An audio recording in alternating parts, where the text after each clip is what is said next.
Bonjour à tous les sixièmes de la culture des religions. Voici une petite vidéo pour vous changer les idées. Aujourd'hui, nous allons nous projeter dans une cathédrale. Mais c'est quoi une cathédrale? Une cathédrale est une immense église où siège l'évêque qui est responsable des prêtres du diocèse, enfin du département quoi.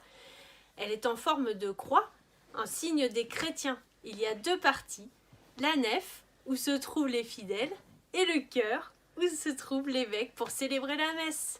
Est-ce que vous connaissez une cathédrale? Mais oui, Notre-Dame de Paris. Et vous suivez. Allez, venez, c'est parti.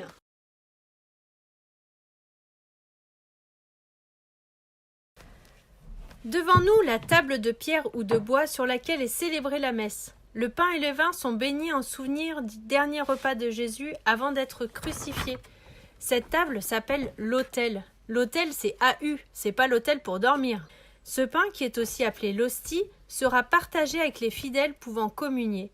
S'il reste des hosties, elles seront placées dans le tabernacle. À gauche de l'autel, il y a le cierge pascal. C'est une grande bougie offerte à Pâques et qui est allumée à chaque messe le dimanche pendant une année.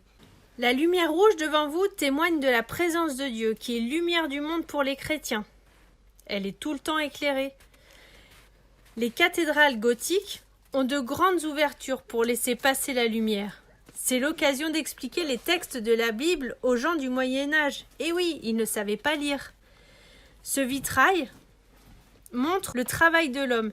Là, il écrase le raisin pour en faire du vin. Et le vin servira pour la messe. Les piliers de pierre de certaines cathédrales sont monumentaux pour porter des voûtes à une hauteur vertigineuse. La voûte principale de la cathédrale de Paris s'élève à 33 mètres. 33 mètres, c'est l'équivalent d'un immeuble de 12 étages. Vous vous rendez compte? 33 mètres.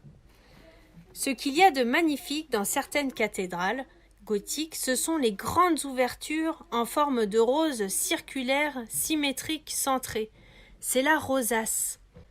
Celle de Paris fait 13 mètres de diamètre, soit l'équivalent d'un immeuble de 5 étages.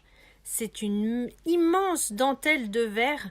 La lumière traverse ces formes géométriques comme un feu d'artifice de couleur pour montrer la magnificence de Dieu. Alors, à vos crayons et dessinez-moi une rosace, la rosace idéale pour vous.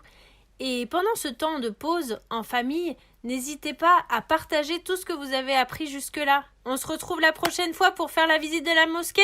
Allez, bonne semaine!